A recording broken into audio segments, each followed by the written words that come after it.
Magandang araw kaibigan! Tuloy po kayo sa Felicidad's Channel. Sa mga kwento ng buhay at pag-ibig na hinalukay sa natatagong baul ni Felicidad. Pero bago po tayo magpatuloy, huwag niyo pong kalilimutan na i-like ang video, i-subscribe ang channel, at i-click ang notification bell para lagi kayong updated sa mga parating pa na upload.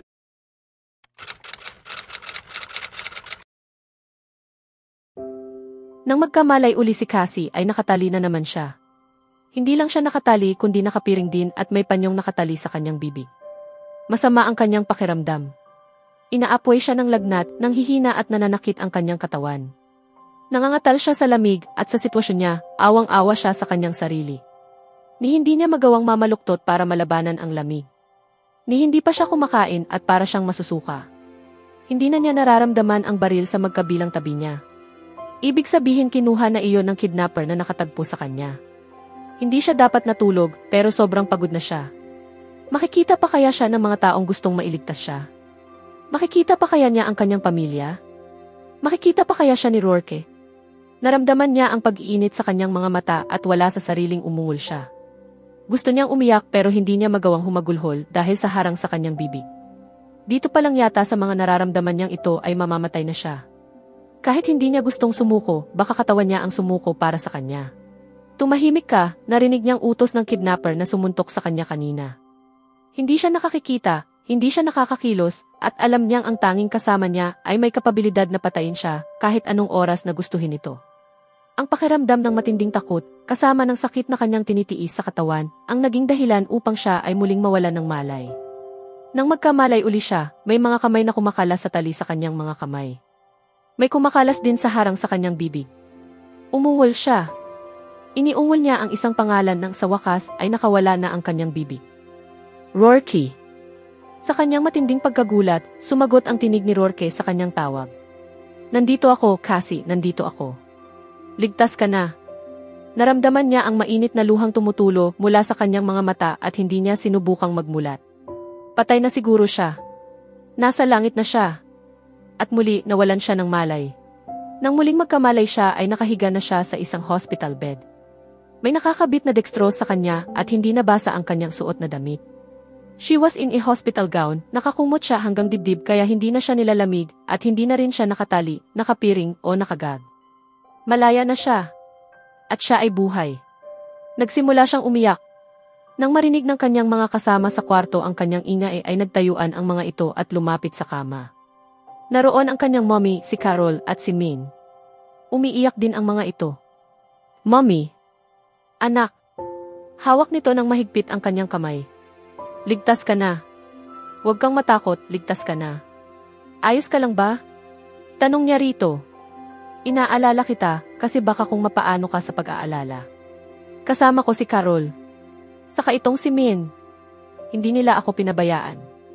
Inabot niya ang kamay ni Carol. Carol, akala ko hindi ko na kayo makikita. Hindi namin gustong isipin kahit isang segundo na mangyayari yon, umiiyak na sabi nito. Min!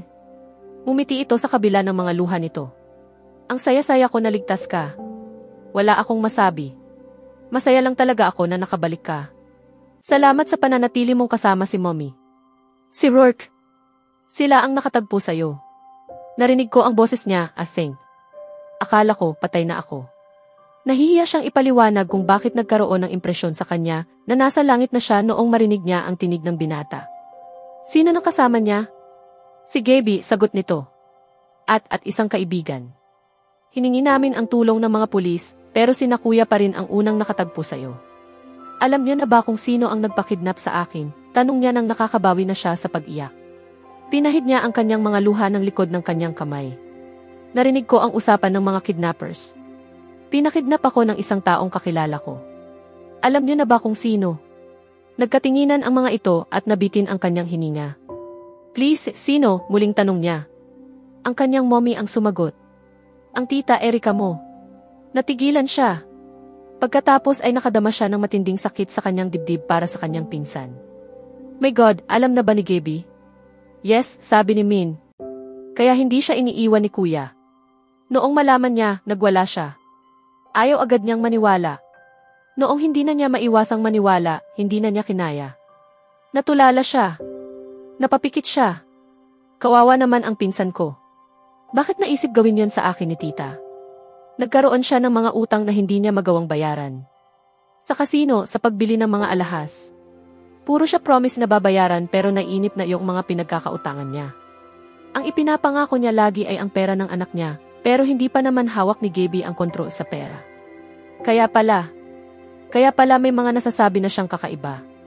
Kaya pala lagi niyang kinukulit si Gaby na kumuha ng mataas na posisyon sa kumpanya. Alam kasi niyang kung magtatagal ng 3 years sa isang administrative position si Gaby, pwede niyang makontrol ang pera niya ng mas maaga. Kung nagsabi siya sa akin, sana ay pinautang ko siya, anang kanyang mommy, hindi iyong sa kung kani-kaninong sulsul siya nakinig.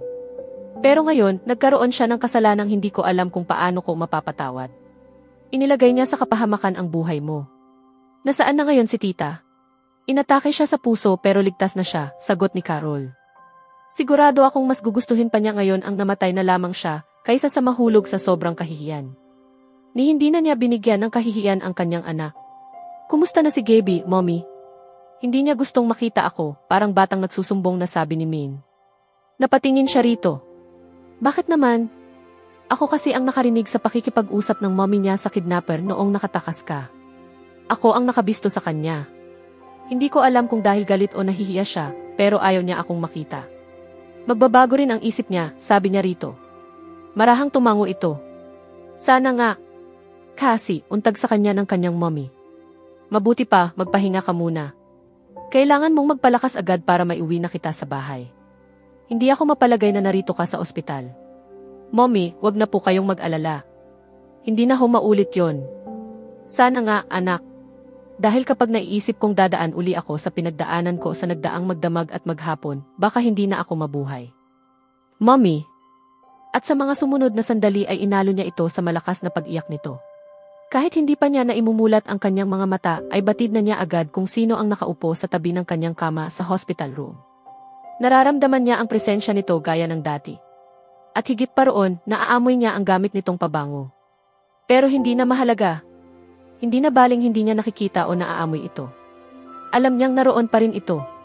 Pareho pa rin ang kaisa-isang pamilyar na pakiramdam ng elektrisidad sa hangin. Dahil alam niyang naroon ito, hinanap niya ang amoy ng pabango nito. Isang kumpirmasyon lamang sa kanyang hinala. Noong imulat niya ang kanyang mga mata, tama siya. Naroon ito. At sa pagkakataong ito, alam niyang buhay pa siya. Pero nasa langit siya rito sa lupa, nginitian niya ito. Hay! Kumurap ito sa masuyong pagkakatitig sa kanyang mukha bago ngumiti ito. Hay! Si Gaby, nag-aalalang tanong niya. Ayos lang siya. Nasa isang ligtas na lugar kasama ang mga taong makakatulong sa kanya. Ano na nararamdaman mo? Masaya akong buhay pa ako. Humugot siya ng malalim na hininga. Sabi nila, dapat daw akong magpasalamat sa'yo. Marahang umiling ito. Alam mong hindi ko kayang hindi ka iligtas. Dahil mahal mo pa ako, di ba? Nagbaba ito ng tingin. Nang muling ibalik nito ang titig nito sa kanyang mukha, may nilalagnat na emosyong nababasa niya sa mga mata nito. Determinasyon, determinasyon at isa pa. Iyong binanggit niya. Pag-ibig. Sabi ko sa sarili ko, kapag ligtas ka na, babawi ako. Hindi na ako papayag na hindi mo mararamdaman ang nararamdaman ko. Pasensya na, Cassie. Isa akong hangal. Nakapagdesisyon na ako, sagot niya. Nagdaan ang pangamba sa gwapong mukha nito. Tungkol saan? Tungkol sa ating dalawa, sagot niya. Nakapagdesisyon na ako bago pa man ako makidnap, kaya nga hinihintay kita. Hinagilap nito ang kanyang kamay at hinawakan ng mahigpit. Kung ano man yon, please, pag-isipan mo uli ng mas mabuti. Hindi pa nagbabago ang sitwasyon ko, hindi ako laging magiging nandito sa tabi mo. Pero mahal kita. At kung makakaya mo, kung matatanggap mo, sana tanggapin mo ang damdamin ko. Ano pa ang mayaalok mo? Nagbuntong hininga ito. Pagkatapos ay may dinukot ito mula sa bulsa nito. Pinangako sa akin ng daddy ko ang singsing na ito pag ako ay 21 na. Kapag nahanap ko na ang babaeng pakakasalan ko, ibibigay ko sa kanya itong engagement ring na ibinigay niya sa mommy ko. Hiningi ko ang pangako niya kahapon. Tumingin ito sa kanya habang binubuksan nito ang maliit na kahon ng singsing. Kung tatanggapin mo, Cassie. Gusto kitang pakasalan. Napakurap-kurap siya dahil sa luhang nagsimulang mamuo sa kanyang mga mata. Bakit mo ako gustong pakasalan? Dati, niayaw mo akong maging girlfriend. Nahihiyang tumawa ito. Kasi gusto kong kapag nasa bahay ako, paggising ko sa umaga, ikaw ang kayakap ko. At kapag matutulog na ako, ikaw pa rin ang kayakap ko. Gusto kong maramdaman mo ako sa bahay nating dalawa, sa kwarto nating dalawa, at naaamoy mo ako sa mga unan sa mga araw na wala ako. Rourke, marami akong gusto. Gusto kitang maging bahagi ng buhay ko. Isang bahagi ng sarili ko. Dinala nito ang kanyang kamay sa dibdib nito at mahigpit na kinipkip roon. Ayoko nang mawala ka pa sa buhay ko. 3 taon ang nagturo sa akin kung gaano kakulay ang buhay ko noon. At kung gaano ito naging madilim nang wala ka. Sabi ko noon, nagtitiis ako dahil mahal kita at gusto kitang maging ligtas. Pero pagkatapos na nangyari, hindi pala iyon totoo. Ngayon, mas gugustuhin kong ligtas ka sa piling ko, kaysa nasa panganib at mag-isa nang wala ako. Ibig mong sabihin, kailangan ko munang makidnap bago mo matutuhan ang aral na yan, nanunod yung wika niya rito. Saka siya sandaling kinilabutan nang maipaalala sa kanya ang sindak na naramdaman niya nang nasa mga kamay pa siya ng mga kidnappers. Tumayo ito mula sa upuan, maingat na sumampa sa kama at nahiga patagilid sa kanya, kaya nakaharap ito sa kanya. Saka siya niyakap nito. Habang nakasubsob siya sa dibdib nito, pumikit siya at hinayaang bumuhos mula sa kanya ang lahat ng naiwang masasamang damdamin ng alaala ng kidnapping. Ligtas na talaga siya mula roon. Kailangang magpatuloy ang buhay. Patawad, bulong nito. Gusto kong malaman mo ang desisyon ko bago ako nakidnap, sabi niya rito. Nag-decide akong pagbalik mo, ipamumukha ko sa iyong sa kabila ng nagdaang 3 taon na ikaw ang nasusunod, wala pa ring nagbago. Mahal pa rin natin ang isa't isa. Ang kanyang mukha ay iniangat niya upang mapagmasdan ang reaksyon nito sa kanyang sinabi. At sa ayaw at sa gusto mo, magkakaroon ka ulit ng puwang sa buhay ko. Oh, Cassie. Hindi pa nagbabago ang desisyon kong iyon, sabi niya. Lalo na noong makidnap ako. Kung hindi nga lang dahil sa sobrang nakakatakot ang karanasang iyon, masasabi ko pang blessing in disguise dahil napatunayan ko sa iyo na kahit wala ako sa tabi mo, may mga trahedya pa ring nangyayari. Mas gugustuhin ko pa talagang makasama ka. Tumatawang kinuha nito ang kanyang kamay at isinuot ang singsing doon. Saka siya muling niyakap nito. Mahal kita, madamdaming sabi nito. Mahal na mahal kita. Patawarin mo ako sa pananakit ko sa iyo. Akala ko ay tama ang ginagawa ko. Mahal din kita at pinapatawad kita. Kailangan ko ring patawarin ang sarili ko dahil hindi kita ipinaglaban. Sa lahat ng taon na sinisisi kita sa hindi mo paglaban sa akin, hindi ko rin pala nagawa ang bagay na iyon para sa iyo. Ilang sandali silang mahigpit na nagyakap bago nito iniangat ang kanyang mukha upang siilin ng halik ang kanyang mga labi. Tumulo ang kanyang mga luha nang sa wakas ay tumimo sa kanyang isip na totoo ngang nangyayari ito, na sa wakas, ang nag-iisang lalaking minamahal niya ay nagbalik na muli sa kanyang mga bisig, upang doon manatili habang buhay. So, sabi niya nang umangat ang ulo nito at tila namamanghang titigan ang kanyang mukha. Ano ba ang tungkol sa buhay mong iyon? Pwede mo bang sabihin sa akin ang lihim mo? Nagbuntong hininga ito. Napakasimple lang naman talaga, sagot nito habang tinititigan siya at nahihiyang nagtapat. Isa akong secret agent. At ako si... At doon, nagsimula itong magkwento sa kanya. Pahapyaw, ngunit sapat upang ipaintindi sa kanya ang isang buhay na malayo sa pagiging simple at higit pa sa kamangha-mangha.